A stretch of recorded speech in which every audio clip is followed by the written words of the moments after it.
Boa tarde a todos. Obrigada, Nadine. Queria agradecer ao Lucas. Eu esqueci o seu nome. Virna e a Luciana. Tem também o Felipe, né, pela organização aqui do evento, que eu vi aqui, o evento é fantástico, tem muito variado, traz assim contribuições que eu acho que são fundamentais, né? Queria também elogiar aqui a presença do Suyama e a presença do Fábio, e a presença da Nadine, né? É muito importante que a gente, nesse momento da história, né, que a gente tem esses espaços aqui, porque a impressão que a gente tem é que tá se afunilando tanto, né, que você quase não consegue mais ter espaço onde você possa escrever a sua fala, né? O grupo Tortura Nunca Mais, ele surgiu em 1985 por conta de uma série de inconclusões desde 64, né, passando pela lei de anistia, passando pela lei dos desaparecidos políticos, já na década de 1990, enfim, né, uma série de questões aí que ali naquele momento, em 85, ainda estavam abertas, né, que aí ficava muito evidente, como ainda está, né? Daí o grupo continuar existindo, porque a intenção de um movimento social como esse é que ele acabe, né? E que a sociedade de fato resolva, né? Movimentos sociais nesse sentido existem para serem implodidos, né? Para acabarem. E o grupo, assim, com 34 anos de existência, que eu sou socióloga, né? Para fazer conta, 85, 90, 34 anos de existência, né? A impressão é que todas as nossas pautas permanecem, né? Com uma ou outra variante, mas as pautas de criação do grupo, elas permanecem. Então, ainda há esse abismo entre o Estado e a sociedade, porque a gente não entende que a ditadura atingiu somente os que diretamente foram atingidos. A ditadura atingiu todo mundo. A gente que nasceu depois, né, ou que não foi diretamente atingido, a gente foi igualmente atingido, porque você tem um currículo escolar que é extremamente conservador em relação à memória e história da ditadura. Até hoje eu tenho um filho de 16 anos e ele ano passado falou: mãe, eu não vou ter que colocar na prova que houve o milagre econômico. Aí eu, não, claro que não, né? Não, porque está aqui. Aí eu falei: não, você não vai colocar, e se a gente tiver problema, eu vou na escola, porque você não vai colocar isso. Ah, então tá. Quer dizer, então, até hoje, né, você ainda tem professores de história que trabalham com a ideia de que houve um milagre econômico no país, no período da ditadura, né? Por que isso? E aí a gente vem para aquilo que já se foi comentado aqui, que é em relação à memória, né? E o que é a memória?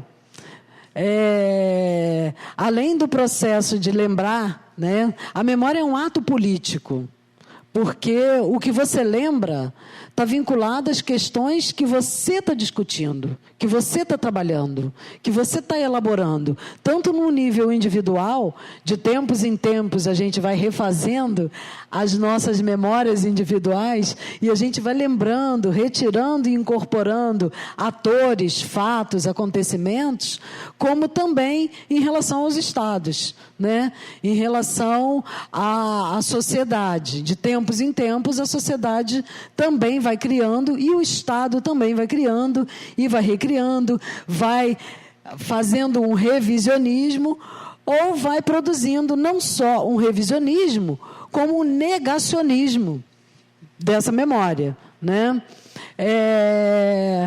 Nesse sentido, então, tanto o Paul Ricoeur quanto o Paul fala que a Jeanne Marie Gagneban e outros autores que vão trabalhar com memória, né, eles vão trabalhar com 3 elementos. O Yerushalmi também vão trabalhar com 3 elementos da memória, que quando você... E o que eu não posso esquecer, o Primo Levi, né? E eles vão trabalhar com 3 questões aí, né, que envolvem, que são componentes da memória. A memória não é feita só do que se lembra. A memória é também feita do que se esquece. E é também feita do que se silencia. Então, ao lembrar, que é um ato político, né, nós também estamos esquecendo e silenciando, né? O que é esquecer, nesse sentido conceitual do termo, né? Esquecer é você colocar ali embaixo do tapete. Isso é esquecer. É você deixar ali. Tem algo ali que está... E que no momento não há interesse, não há vontade de que aquilo seja levantado, né? Mas o mais perverso é o silenciar. Porque ao silenciar, você retira completamente do cenário público, né, qualquer referência a isso. Então, o que a gente tem no Brasil é uma lembrança, é uma memória muito bem fabricada do Estado e que não foi devidamente reelaborada nos últimos governos, né? Digamos assim, né? Nos últimos 20 anos, que não foi devidamente elaborada. Por que não foi devidamente elaborada? É só a gente olhar, né? Espaço público, a ponte Presidente Costa e Silva, né? O viaduto dali do Sambódromo, viaduto 31 de Maio, né? Enfim, não tem um estado da federação que não tenha uma rua, uma avenida Castelo Branco, Médici, uma escola pública, um hospital, um posto, enfim, né? A gente tem aí monumentos, praças, o tempo inteiro, a memória desse período, o elogio a esse período está aqui. Está no Leme, está em Copacabana, está no Maracanã, está espalhado por toda a cidade e por todas as cidades brasileiras, né? Sequer tem uma plaquinha ao lado, olha, esse cara foi um ditador. No período tanto a tanto, morreram tantas pessoas, desapareceram tanto, pelo que se tem, morreram tantos, sequer uma placa, né?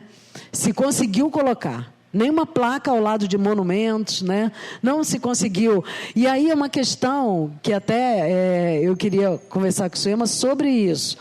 Que assim, pelo que a gente tem de informação no Tortura Nunca Mais, trocar o nome da ponte Rio-Niterói não seria uma coisa tão difícil assim para o Estado. Seria um ato em que o... Nós entramos com a ação, a Justiça não negou o pedido, nós recorremos, tem um recurso. Então, mas não poderia ser um ato do Executivo? Poderia, mas aí o Executivo, no caso, é o coisa. Não, mas o Executivo antes não era, né? Então, poderia ser.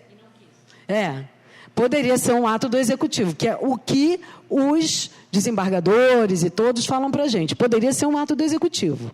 O Executivo não quis fazer. Ponto, né? A questão, por exemplo, do Araguaia, né? Que é uma questão que até hoje está inconclusa, né? Está inconclusa por quê? Porque os familiares fizeram 3 visitas, em 85, 90 e poucos, né?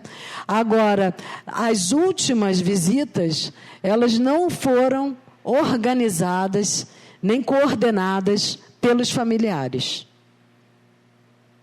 Bem, eu estou falando dos últimos tempos, tá, gente? Não estou falando de governo Bozo, não, né?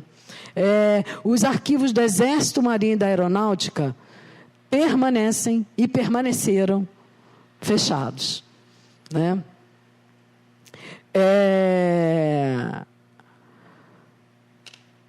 A lei de anistia como a gente vê, permaneceu e permanece sendo interpretada com a mesma ideia da teoria dos 2 demônios, né? Ou seja, ela tem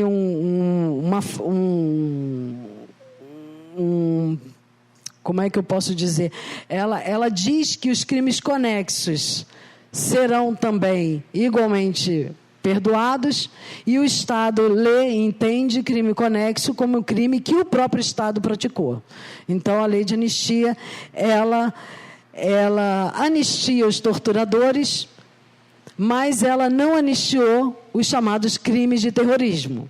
Terrorismo não do Estado. Terrorismo daqueles que foram para a luta armada. Esses não foram anistiados, né? Esse conjunto de coisas que eu estou falando, isso está assim desde 1985, quando o Grupo Tortura Nunca Mais foi criado. Então, o que a gente olha é uma produção bem grande de esquecimento e de silêncio, né? E a nossa memória, ela fica navegando entre, de um lado, a conciliação, o revisionismo e o negacionismo. A gente fica, né, nesse barco, né? E o que se constrói com isso é uma memória, como o Primo Levi chamou, uma memória de conveniência. Aquilo que convém recordar, se recorda. Aquilo que não se convém, não se recorda. E aí,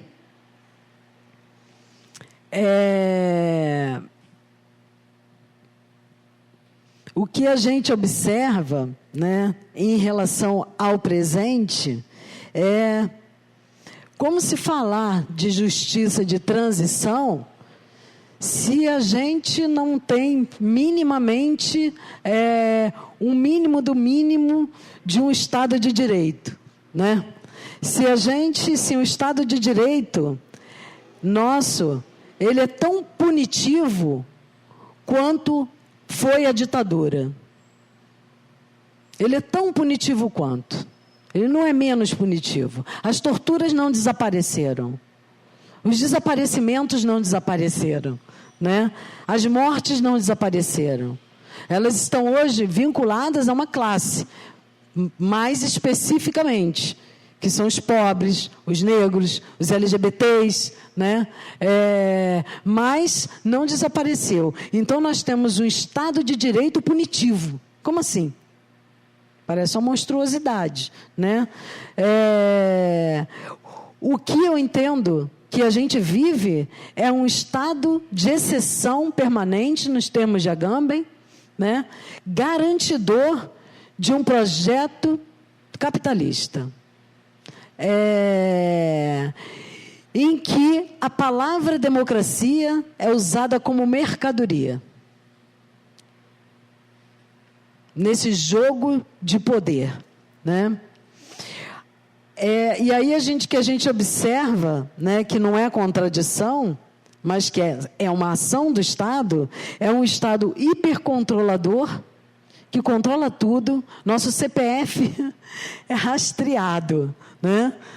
Para cima e para baixo. É um Estado hipercontrolador. Em todos os lugares tem câmera, todo mundo sabe onde você está, teu CPF, teus telefones celular, enfim, você é controlado, né, 24 horas. E, ao mesmo tempo, o Amarildo some nas dependências da UPP. E aí não tem câmera. Ao mesmo tempo, Marielle é executada. E aí não tem câmera. Mas como um Estado tão controlador perdeu o controle? Como assim? Né? Não só, a partir da UPP a gente tem um aumento de 400% de desaparecimentos. O auto de resistência diminui e aumenta os desaparecidos, ou seja, estamos desaparecendo direto, com corpos aí, né?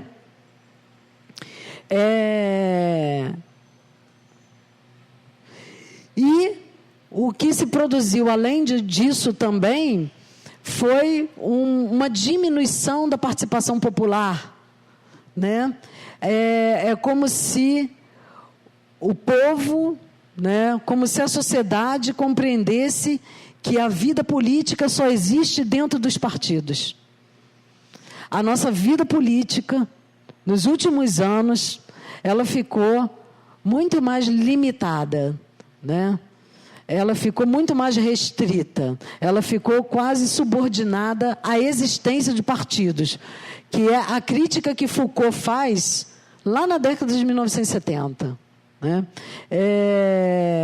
E a gente, então, tem, né, hoje, a meu ver, uma ditadura hétero, branca, empresarial e militar. A gente não tem, a meu ver, um processo ainda em curso de nenhuma democracia. Não vejo isso. Né?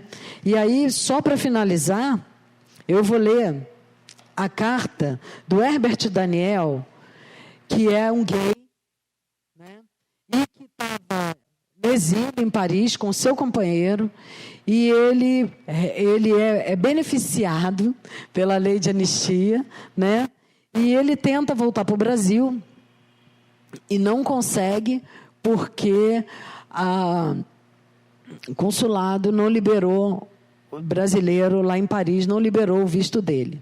E aí ele manda uma carta para o Congresso de Anistia, para o segundo Congresso de Anistia de 1979, que acontece depois da anistia, por conta da anistia não ter sido geral e restrita, como ampla, geral e restrita, como inicialmente era proposta, tanto de 1975, o Movimento Feminino pela Anistia, passando pelos comitês brasileiros de anistia em todos os estados, né? A proposta era uma anistia ampla, geral e restrita.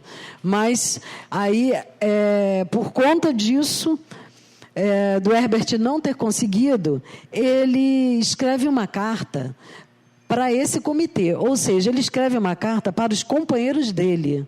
Ele não está escrevendo uma carta para o Estado, tá? Então, eu vou ler a carta só para a gente finalizar. Paris, 26 de outubro de 1979. Meus amigos, eu não fui anistiado. Sou um dos poucos exilados que restam fora das margens que o governo quer impor entre os anistiáveis e condenáveis. Não importa quantos somos, os marginais. Importa que estamos aí para definir o mau caráter das medidas que o governo chama de anistia. Ao estabelecer um limite, qualquer que seja a anistia, o poder conserva um trunfo. Quer provar que não cede, concede. A anistia não é só um problema pessoal de alguns renitentes. Coloca um problema político de todos os brasileiros. Nunca se pediu perdão para alguns. Exigimos liberdade para todos. Não é absolutamente o meu caso pessoal que interessa nesse momento. Quem está em discussão não sou eu, mas a anistia do governo. Não pretendo absolutamente utilizar recursos jurídicos mais ou menos astuciosos para me beneficiar dos limites da anistia. Pois não creio que seja o meu caso que tem que entrar na anistia. Mas é a anistia que tem que entrar em todos os casos dos que foram condenados pela ditadura. Não sou eu que tenho que tentar reduzir as minhas penas, mas é a anistia que deve se ampliar. Isto nada tem a ver com as interpretações de jurisprudência, mas com a evolução democrática do país. Aceitar fazer da anistia uma mera questão jurídica é referenciar a velha política da ditadura, que sempre tratou seus oponentes como criminosos. Minha participação política foi definida e tratada como crime comum. Não me humilha, nem diminui ser tratado como criminoso comum. Revolta-me seguramente como são tratados no Brasil os criminosos comuns. Tudo criminoso comum entre aspas, tá? Por enquanto, falamos de uma anistia para os crimes políticos. Um dia, teremos uma democracia que nos permite discutir politicamente o crime comum. Muito bem. Até certo motivo de orgulho. Até um certo motivo de orgulho. Gente melhor do que eu morreu dignamente entre ladrões e nem por isso deixou de ser menos Cristo. Não há nada que a ditadura tenha a me perdoar ou conceder. Ser anistiado não significa se arrepender diante da ditadura, mas permitir que ela reconheça alguns erros. Não somos nós, exilados e presos, que nos autocriticamos diante da ditadura, mas é um movimento popular democrático atual que obriga o governo a remendar alguns dos seus desmandos. Não é pouca responsabilidade que temos. Todos dessa geração, que foi a minha, de não ter conseguido evitar esses sombrios anos de opressão e desespero. Se esse fracasso nos marca e acompanha, nem por isso nos destrói ou aniquila a memória, patrimônio, questão que se pode perder. Patrimônio que não se pode perder. Nada a esquecer. Não podemos esquecer nada. Pelo contrário, é preciso lembrar muito mais. Lembrar e conhecer o que foi esse tempo de silêncio e meias verdades aos sons de hinos militares ou militarizados que cantavam o medo e a renúncia. A anistia não vem para apagar fatos da nossa história recente. Ela deve vir para ativar a nossa memória, para fazer dessas recordações atualmente dispersas e pessoais uma observação viva na consciência coletiva da nossa gente. A anistia não deve vir como o último ato de um erro político, mas como o primeiro momento de uma renovação, onde a autocrítica não seja apenas uma declaração de intenções, mas a comemoração de avanços da democracia. Lembrar quer dizer renovar. A ditadura bem gostaria de fazer esquecer tudo, nenhuma conta a prestar. Acontece que esquecer o passado aqui quer dizer esconder o presente. Não é nenhum revanchismo querer apurar as responsabilidades, pois não se trata de vingar uma derrota. O que se quer é consolidar uma vitória. Essa carta não foi lida no Congresso Nacional de Anistia, porque um companheiro do Herbert Daniel falou, é um bichinho que está escrevendo. Por causa disso. Então, a gente tem um fosso imenso, né, em relação a essa memória também, com o número de crianças, de LGBTs, de negros, de pobres, de indígenas, como falou o Fábio, né? E aí eu queria só finalizar com o nosso Manuel de Barros, só uma questão que eu acho tão linda aqui, né? Exercícios de ser criança. No aeroporto, o menino perguntou, e se o avião tropicar num passarinho? O pai ficou torto e não respondeu. O menino perguntou de novo, e se o avião tropicar num passarinho triste? A mãe teve ternuras e pensou, será que os absurdos não são as maiores virtudes da poesia? Será que os despropósitos não são mais carregados de poesia do que o bom senso? Ao sair do sufoco, o pai refletiu. Com certeza, a liberdade e a poesia a gente aprende com as crianças. E ficou sendo.